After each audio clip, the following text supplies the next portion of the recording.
Ukraine president അമേരിക്കയിൽ സീസ് fire, അതായത് വെടിനിർത്തലുമായി ബന്ധപ്പെട്ട് ചർച്ചയ്ക്ക് വരുന്നതിന് മുമ്പ് ബ്രിട്ടീഷ് പ്രൈം മിനിസ്റ്റർ കീർ സ്റ്റാമറും ഫ്രഞ്ച് പ്രസിഡന്റ് ഇമ്മാനുവേൽ മാക്രോണും അമേരിക്കൻ പ്രസിഡന്റുമായിട്ട് ഇതേ വിഷയത്തിൽ ചർച്ച നടത്തി. ആ സമയത്തൊന്നും അമേരിക്കൻ ടാരിഫുമായിട്ടുള്ള ചർച്ചകളെല്ലാം നടന്നത് ഉക്രൈൻ വിഷയമാണ് ചർച്ച നടത്തിയത്. എങ്ങനെ സീസ് ഫയർ കൊണ്ടുവരാൻ പറ്റും? ഇവരുമായിട്ടുള്ള ചർച്ച ചെയ്തതിൻ്റെ ഫലമായിട്ട് നേരത്തെ ഒരു ഡ്രാഫ്റ്റ് തയ്യാറാക്കി.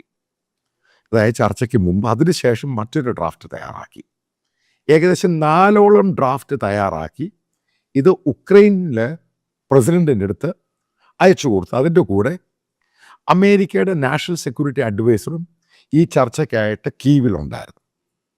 നിങ്ങൾ മനസ്സിലാക്കേണ്ടത്, ഇപ്പം ഇന്ത്യൻ പ്രധാനമന്ത്രി അമേരിക്കൻ പ്രസിഡന്റുമായിട്ട് ചർച്ചയ്ക്ക് പോകുമ്പോഴാണ് ഏതെങ്കിലും ട്രേഡ് ഡീലോ ബിസിനസ് ഡീലോ, അതായത് ജിയോ പൊളിറ്റിക്കൽ ഇഷ്യൂവോ എന്തെങ്കിലും ഡിസ്കസ് ചെയ്യുന്നതിന് മുമ്പ്, അതായത് അവർ തമ്മിൽ, അതായത് രണ്ട് പവർ ഓഫ് പ്രസിഡന്റും പ്രധാനമന്ത്രിയും ചർച്ച ചെയ്യുന്നതിന് മുമ്പ്, കാരണം ഡീൽ സൈൻ ചെയ്യുന്നതിന് മുമ്പ് ഇത് വെറ്റ് ചെയ്യും. കാരണം ഈ രണ്ട് കൂട്ടരുമായിട്ടുള്ളത് ചർച്ച ചെയ്തിട്ട് അവരിത് തയ്യാറാക്കും, വെറ്റ് ചെയ്യും പൂർണ്ണമായിട്ടും.